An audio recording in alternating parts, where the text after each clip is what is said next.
Welcome back. Today we're going to be talking about the most underrated and yet most important health solution for our body, and with an expert on this, and it's Dr. Sara Nowakowskil. She is an associate professor at Baylor College of Medicine who treats patients with insomnia and other sleep disorders at the Baylor Sleep Medicine Clinic. She is also a research health scientist at the Houston Veteran Affairs, where she conducts research on sleep, health, and aging. She has over 50 peer-reviewed publications, is editor of a book for providers on adapting cognitive behavioral therapy for insomnia, also known as CBTI, and is currently the president of the Society of Behavioral Sleep Medicine. So excited to have you here. I'm just going to dive straight into the first question. So, Dr. Nowakowskil, general practitioners are often not well versed in how to deal with insomnia, especially those related to the menopause transition and hormone changes. For example, mine reluctantly prescribed Ambien because he didn't really know what to do about my insomnia. And so I was wondering what your thoughts are and what the research says about drugs like Ambien. Yeah, that is a very common response, I would say. First of all, I would say that insomnia and sleep problems tend to be underdiagnosed and underreported. A lot of times that's a thing that's not even, I mean, there's so many critical things, and you have a 15 to 20 minute time slot with your provider or your gynecologist. And so often it doesn't even come up, or you get around to even discussing it. But if you bring it up and are proactive, that's often what providers would prescribe, would be something like Ambien. The clinical trials were they were designed to be kind of short acting, a short period of use of Ambien, that it wasn't like a long-term solution. And we know from the research that menopause transition typically happens around the median age of 52 in the US. And it can go on for 7-8 years, this transition. And so these hormones are fluctuating, your menstrual cycle, and all the symptoms and things that go with it. And so sleep is one of the big critical things that tends to get disrupted with the menopause transition. And providers just don't know. Yeah, they're not well versed. Like you said, they don't know what to do with this. And so oftentimes what they will do is if somebody complains about it, will be to prescribe a medication. Actually, in about 2016, the American College of Physicians, this is, a physician group, reviewed all the literature and found cognitive behavioral therapy for insomnia, or CBTI, to be the first line of treatment. We have done about 30 years of clinical trials. We've compared it to Ambien. We've compared it to other medications. We found it to be very efficacious, and it's about equal to Ambien in the short term. And in the long term, it tends to be more effective because it's really behavioral and strategies women or patients can do to improve their sleep. And so that's actually the first line of treatment. However, there's not a lot of providers that are trained in it, and it takes a little bit of time and effort, even if they are trained. And so that's why they tend to the go-to. And I don't even think a lot of physicians are aware of it, or gynecologists, or where to even refer their patients to. And so even if they can't do it themselves, it would be preferable that they provide you as a patient some names of people that could help you. But oftentimes you're going to get the prescription is what will happen. So There's so many things that we're going to go on tangents on with that. So my gynecologist, well, I asked my doctor and he prescribed Ambien, and my gynecologist's answer was, you're just going to have to deal with it. So you're right. I don't think a lot of providers or even have menopause training. right.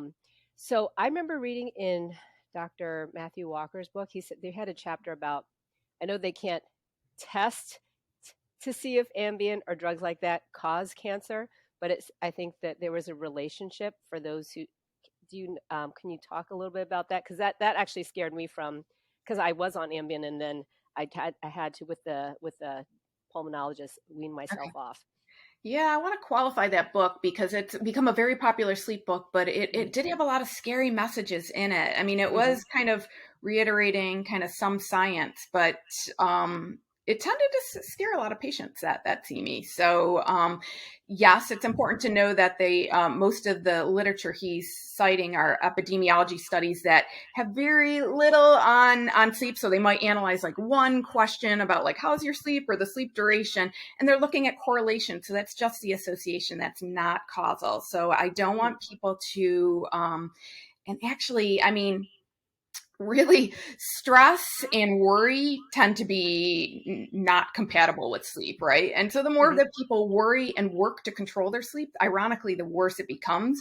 So I really wanted people to downplay and kind of trust in their bodies and roll with what's going on, so you're not too upset by all that literature. But there is some study. It's newer to start to look at that. It's not just we always found like kind of short and disturbed sleep, sleeping less than 5 hours is correlated to some of these negative health outcomes that could be obesity, diabetes, heart conditions. But we're starting to see other literature that actually does show. I'm not as familiar with the cancer link, but I am familiar with looking at kind of cognition and kind of dementia, and that there's no replacing Mother Nature in natural sleep. And so learning to sleep kind of naturally on your own is actually also more beneficial than taking a pill long term, because it just doesn't seem to be clearing kind of all the, at night it's very restorative, and it kind of clears this gunk that's in the brain, kind of these plaques and tangles, and makes the brain work more efficiently. We think sleep is REM sleep is important for memory consolidation. And so there's no replacing kind of that natural sleep. And so these medications, even though you might be getting the duration, they're not quite the same as if you were able to kind of retrain the body to sleep on its own. So I appreciate that you're saying that that book brought a lot of scares, because I read it and then I had a lot of scares. One of yeah. the I guess one of the things when I was going through insomnia, I would have problems sleeping, thinking, "Oh my God, if I don't sleep, I'm going to get dementia." Because I think there's been, Oh yeah. or I feel like I've read that. So I was Yeah. wondering if you can discuss if has been shown a link between insomnia or likelihood of dementia. Yeah, there's not like causal links to it, but like I said, there are some of these studies, whether kind of associated with higher inflammatory markers and just areas of the brain that kind of really kind of clears out the brain at night. So then getting kind of short and disturbed sleep. We do see some kind of correlations, but I wouldn't say. I mean, the field is still pretty young, so we can't say definitively that there's causal pathways, or that like how long it takes, of like how many years and years and years of cumulative sleep debt do you need to like get to this point. And I wouldn't say it's like a hardcore definitive dementia. I really think a sleep, like I'm more of promoting sleep, good sleep health. Like you think of diet and exercise, and same with kind of that relationship with dementia too. So we're finding it wasn't like, well, walking and exercise is great to kind of is a little bit of a preventative, right? Or like a health thing. And it turns out it's the heart. It's getting heart and the blood flow and the vascular system. And so it seems like there's probably these other things that are going on that kind of, we need to look at kind of all the mechanisms. But I wouldn't be that concerned. More things you would notice would be kind of short-term memory issues, both with insomnia and sleep apnea. You have kind of frequent disturbed sleep, and so you will notice then kind of a daytime residual of that is not thinking. It's not for everybody, but not thinking, or clarity, or being able to focus your attention.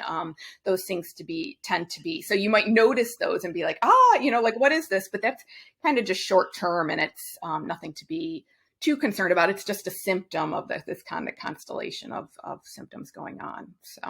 I appreciate that, because somewhere there's this link that just makes it even more anxiety filled when you can't fall Right. asleep. And I really want to downplay that for people. It's like we do the underlying message to all that I do is, I do this treatment with people in the sleep disorders clinic and treat a lot of insomnia for a very long time. But it's a misnomer to believe you can control your sleep or control your thoughts at night. And the more you try to do that, usually the worse sleep becomes. And so the underlying message really is trust in your body. It's going to give you what it needs. And if it's not good, that's okay. We kind of roll with it and have strategies for that. But not get too frustrated or worked up or watch the clock, because then you're Yeah. just creating kind of this performance anxiety, which isn't going to be helpful to sleep anyways. It's not serving you to worry too much about it. Unlike diet and exercise, those things we can have volitional control over, right? You can, Yeah. but sleep is one of those things that we know it's kind of this pillar of health, but yet we're Mhm. not in control of it. So trying to relax as much as you can about it is always a good thing. And it is frustrating. I feel like we have so much control over so many things that we want to be able to control our sleep. Right. Um, And the more that people do, I actually trained in Silicon Valley at Stanford, and we had a lot of like engineers that were there, and they, would work with these algorithms to control it. And you want to control your body and your biometrics, and sleep is just one of those things that the more you do that, the worse it will become. So the more you pay attention to it, the more you start like tracking with trackers or, data. You tend to focus too much on it and becomes kind of this problem of its own. So. Dr. Nowakowski, I'm so glad you said that because I always feel that I'm like, oh, should I be wearing one of those aura rings? Excuse me, where you're tracking. But that's what was my initial thought. Like the more I'm obsessed with the number of sleep or the quality, it would make it uh, a little bit too much focus on it. So it's Right. relieving to know that it's better to not focus on it too much. Right. Um, So why does it, I guess, statistically, women are more likely to get insomnia. So I'm curious why that is.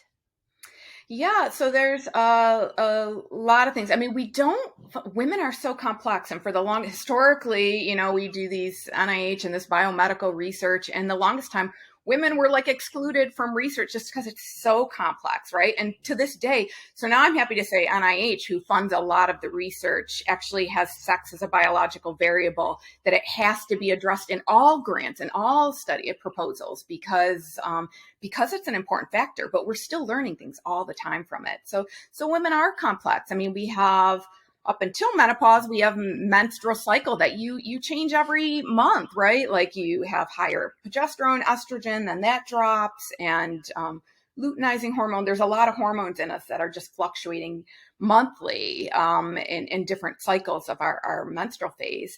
And then women tend to be at higher risk during periods of greater fluctuation. So the beginning onset of menses, pregnancy, postpartum, and then perimenopause. We see the numbers increase in drastically increase, particularly perimenopause. The numbers very much increase. But there can be a host of things that are different than men, right? We have different hormones that are fluctuating.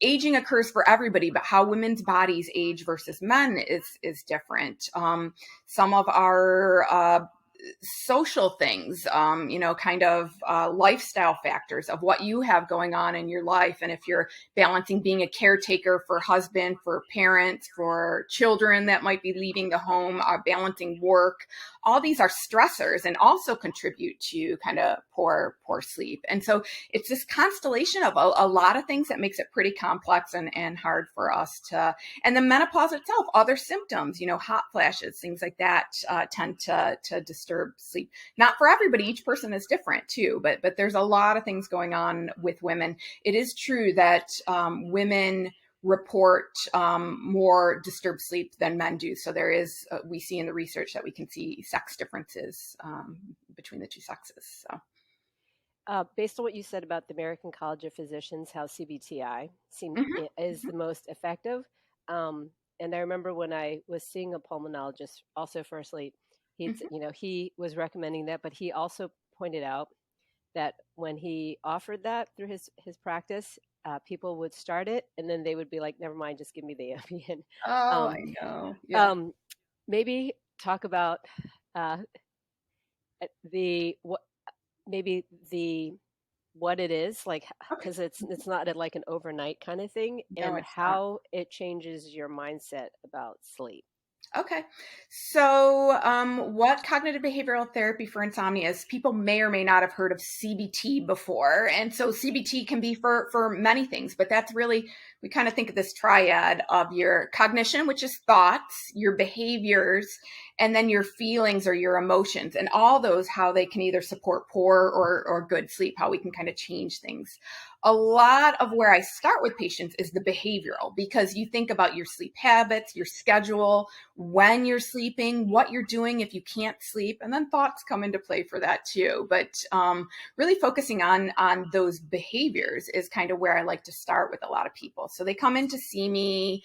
That first session, people see me, I reserve about an hour so I can get into the nitty gritty of their habits, of like what goes on all night, and then actually what goes on during the day. What's your 24-hour period look like? Because those daytime things impact night too. Like, we know that even being physically active and exercise can actually help sleep at night. Are you getting regular meals? The timing of meals, like how does all that kind of support not just sleep, but kind of, we have an internal circadian rhythm or a body clock, and how that all kind of comes together to play. So I'm assessing all of that. Typically it's short term. So it's typically 4 to 6 sessions is kind of traditional. I would say the bulk of the kind of magic, if it's done well, it's very hard to adhere to. You, like you said, like sometimes it just feels like easier to take a pill because it's behavioral. It's like thinking about like diet or exercise. When you change that, when you start in, I want to run a marathon, but I have to start today, run, and getting in the gym, and I'm going to be sore after, and it's this long-term gain, but at first it's hard and it's not habit yet. And so I think of what I do as very much kind of behavioral health, just like kind of these other things of changing your diet or changing your exercise or your fitness routine. And so I will analyze that with people, kind of send them home with a sleep diary to kind of track their sleep for me. A sleep diary is like a log of what time did you get into bed? What time did you try to sleep? How long did it take you to fall asleep? Like what's going on at night? And so we track that. And then we kind of have some set guidelines of things that are generally helpful for most people, of kind of to support and facilitate sleep.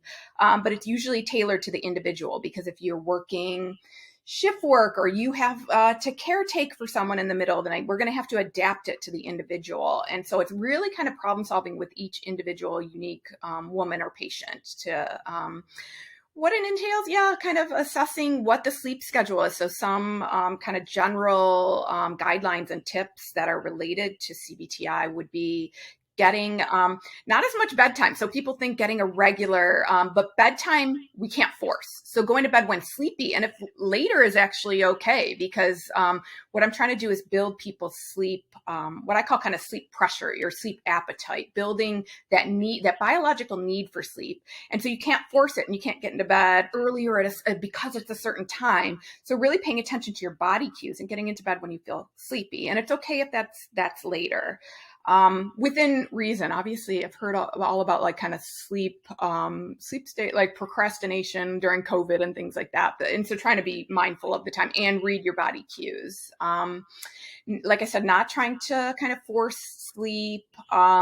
If unable to sleep greater than about 20 minutes or so and your brain is actively working, we actually recommend getting out of bed and do something super relaxing and sleep promoting. Nothing like checking your email or cleaning your house or things like that. Nothing that's goal or purposeful, or that's going to cause strong emotion. Like if I get on social media or I'm reading the news, that might not be great, because we're looking to relax and like dampen the body, get everything kind of conducive to sleep. And so reading podcasts, watching repeats of shows, or cooking shows or things like that aren't like, you're not invested in it, you're going to binge watch Netflix.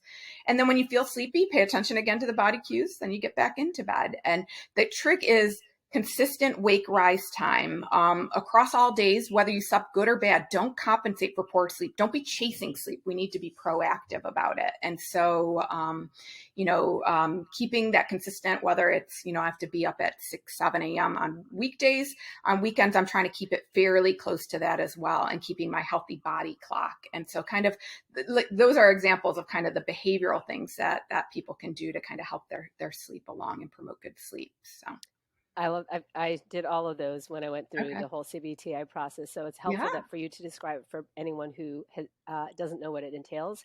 Yeah. Um, maybe could you discuss some of what might be a barrier or challenge for people, as you were saying, CBTI versus just hitting a drug?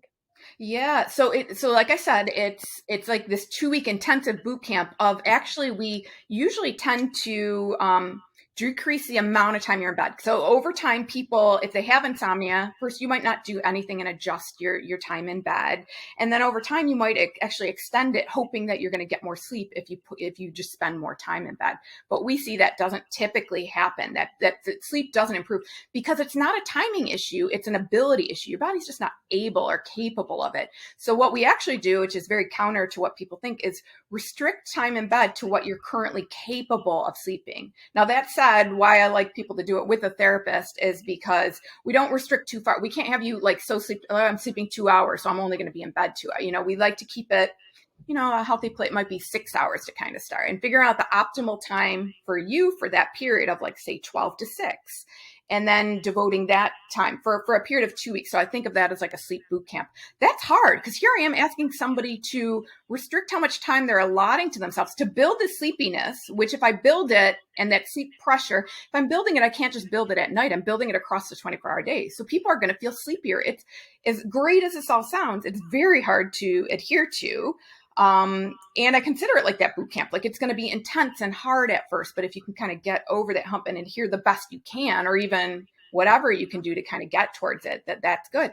But like you said, it takes a little bit more than that. And so that's where sometimes people like to take medication with it or, because it probably takes about at least a week for all that to build that sleep pressure and that sleepiness, maybe even 2 weeks. And so in that time, you're kind of still sleeping and it's very behavioral. It's like, Mhm. just like, people doing diet or exercise like that's hard work and it's hard. Not everybody has the time. We all have all these obstacles to why it's and same with good sleep health. It's very behavioral. Sleep is, and so it's not easy or the perfect time for everybody to do it, and so all those things kind of can get.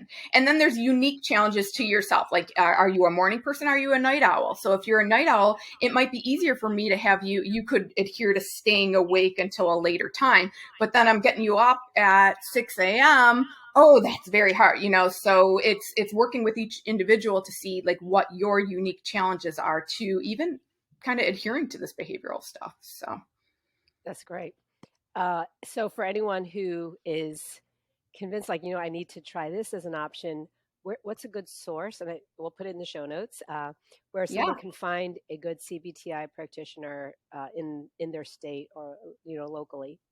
Yeah, so there's a couple of different things I have. I have a few. Um, so in terms of that specific question, as you mentioned, I'm kind of president of Society of Behavioral Sleep Medicine, SBSM, and their website, I think it's sbsm.org. You're going to put it in the show notes. They have a find the provider. I don't think it's just US. I think there's even a telehealth section to it. But we have worked to put out a kind of practice guidelines and a board certification to make sure people are competent to kind of practice this and know and are knowledgeable about it. So we have that list of kind of providers of people that have at least kind of gone through the board certification and are qualified. And so that might be a good place to start is the SBSM website and find the provider, and you can kind of look within your state or what you're looking for, because it can be tricky. And like you said, not all gynecologists, physicians are well versed in even maybe that it even exists. So that might be a good place to find someone. Now, some people might be perfectly fine, kind of, especially if you're kind of savvy to this or feel comfortable with it, and you're not too complex or you're not worried about sleep apnea or other sleep disorders. There's a bunch of beautiful self-management free resources out there available as well. And I usually point patients to that as just a resource, even if they're working with me, but certainly even listeners can go and research that themselves too. And I provided you with a few links. Yep. Basically, the VA has put the VA. They had an issue with a lot of returning veterans from that were military overseas, and they were having a lot of issues with sleep. And so the VA realized this and put together evidence-based kind of self-management programs for insomnia. Both we have kind of an online program, kind of a 6-week automated free online course, and then there's a beautiful like insomnia learn to sleep workbook. It's not at all specific to veterans. In fact, one of my mentors at Stanford actually kind of helped develop it. She's got a workbook that's available on Amazon that's just kind of general. But here's this free one. When the VA creates it, they make it open source for everyone. So those PDFs are available online, and listeners can easily find that. And even if you just Google like VA Improve Your Sleep Workbook, it'll pop up for you. So And that's perfect. I will put it in the show notes, and I appreciate the links. Right. And that leads into the question that I was going to ask, which you answered for anyone, because CBTI might not be covered by your insurance. I think I paid out of pocket. So this more of a DIY solution, it can be, financial, more budget friendly for people. Right.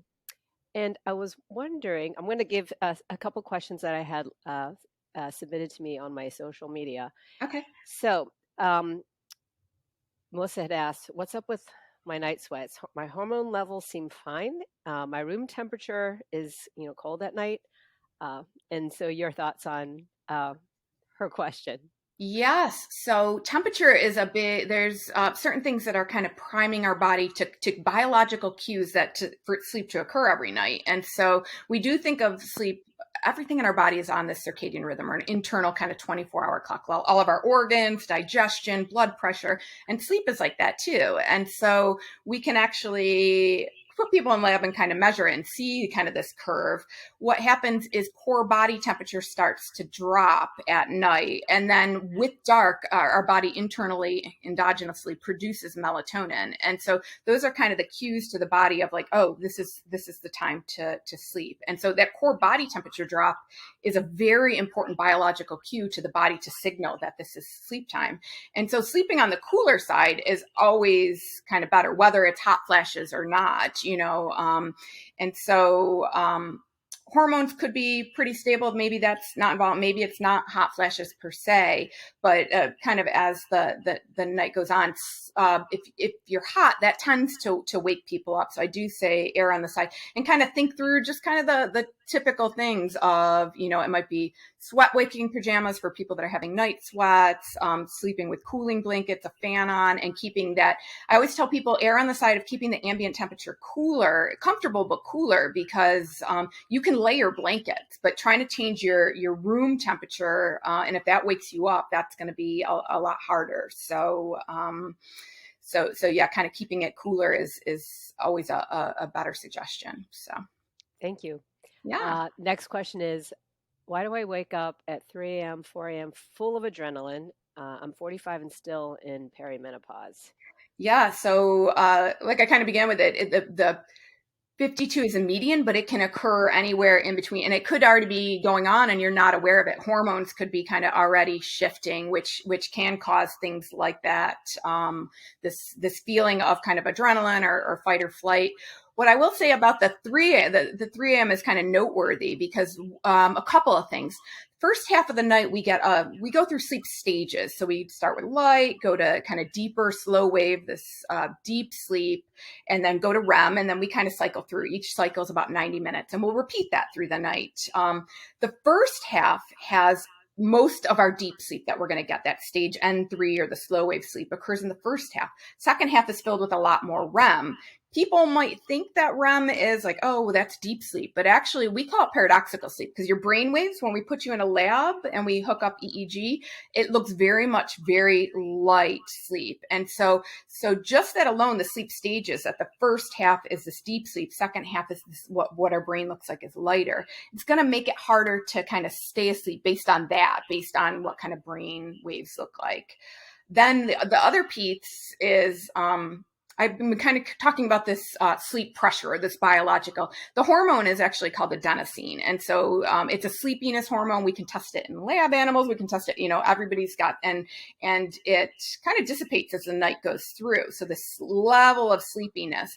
And so that 3, 4 a.m., all that has already dissipated. It's a lot harder to fall back asleep if you wake. She may be experiencing the same thing earlier, but you're groggy and twilighty and you can just roll over and go back to sleep versus 3, 4 a.m. It's a lot harder and it's more noteworthy and you're going to know. So it would be harder to fall back asleep at that point if something, kind of wakes you up, whether that's internal and then all that goes with if you're laying there at night and you're in the dark and you have no distractions, what are you going to do? Your brain's going to start to think and occupy itself. And then that becomes a problem, right? And so it's all this kind of confluence of everything kind of culminating. So yeah, that's kind of a little bit of kind of biologically, the timing is important. So that will lead to the next question. I'm sure she would ask this.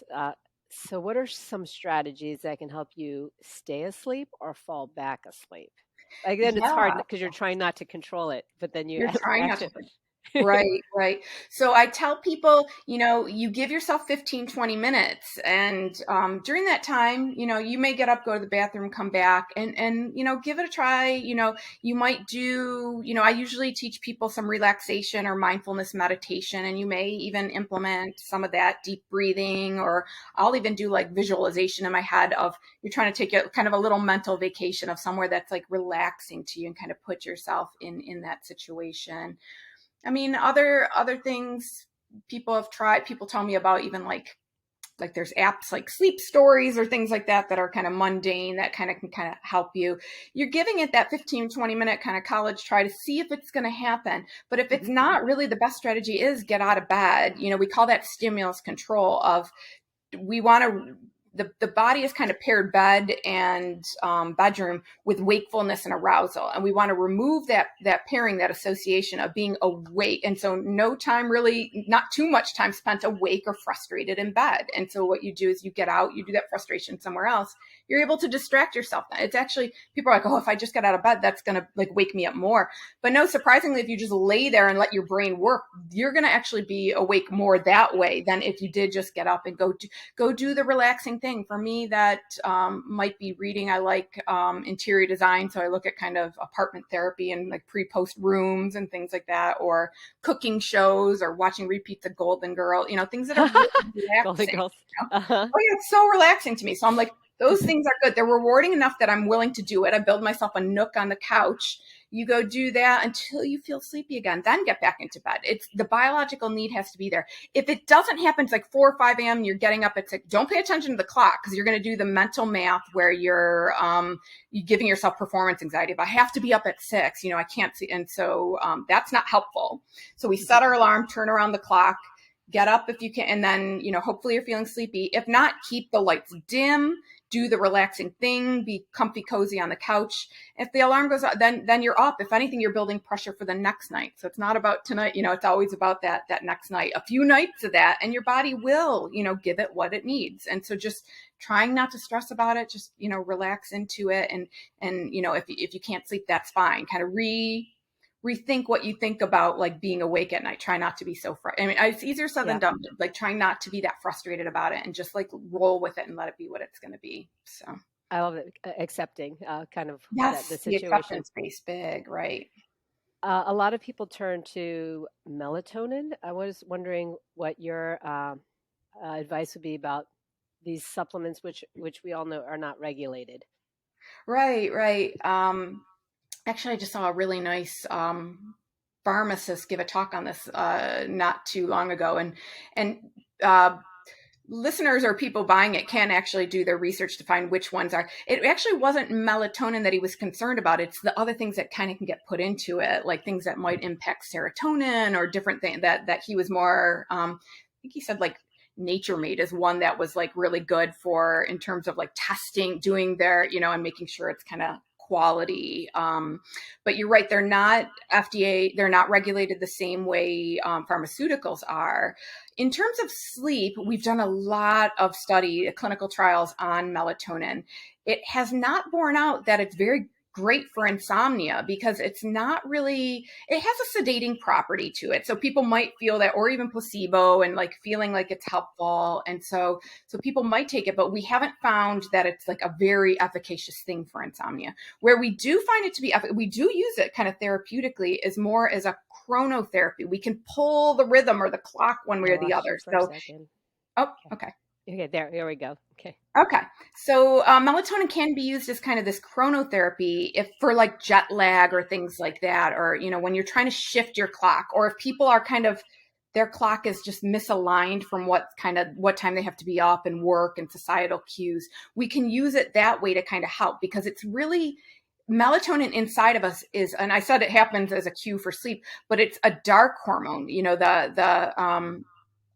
The light goes, and light resets our rhythm every day. Light goes through the eye, through the brain, to this area deep in the brain that's called the hypothalamus, or the suprachiasmatic nucleus. I know it's very complicated, but it's kind of our on-off switch for sleep-wake regulation that signals to a pineal gland to produce the melatonin.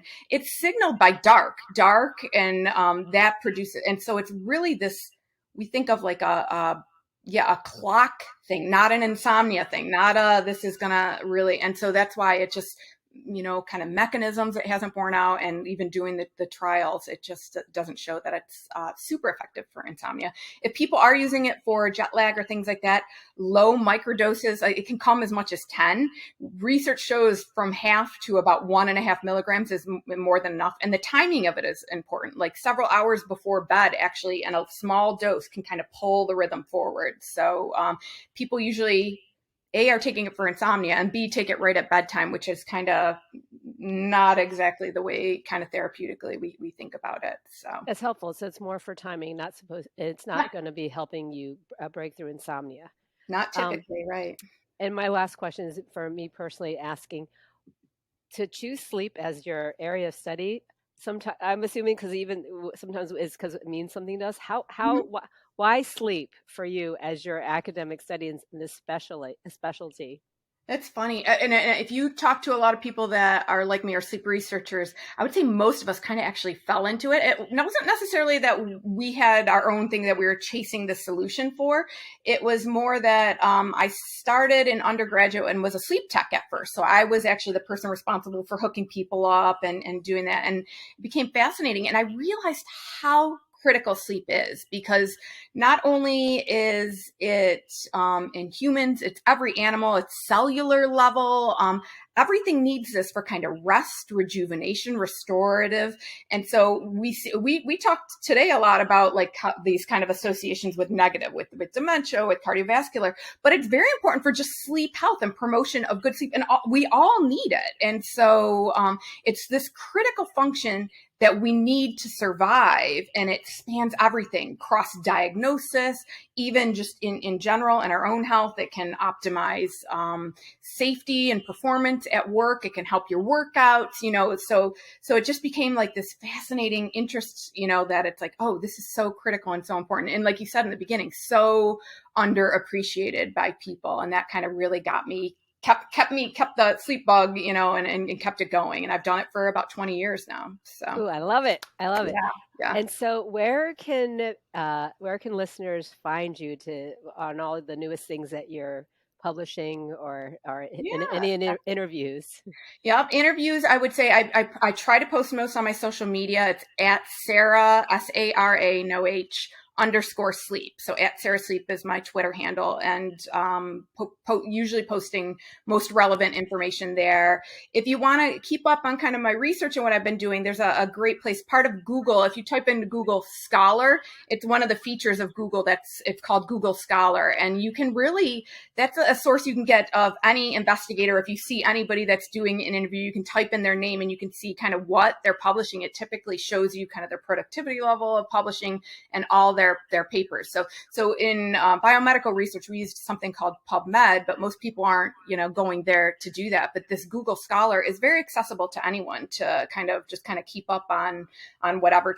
You could probably even, I use it mainly for like investigators, but you could probably just even keyword topics to have papers come up that way. So that's fantastic, because prior to you telling me about that, I didn't even know such a thing existed for oh, Google. totally. You better believe, yeah, Google, I think, is on top of that. So, Even for scholars. yeah. Dr. Nowakowski, thank you so much for your time. Yeah. And if anyone has questions, you can always hit her up on Twitter um, or send me a question. I can forward it to her. And thank Yeah. you so much for listening. Yeah. Thank you for having me today and talking about this important topic. So.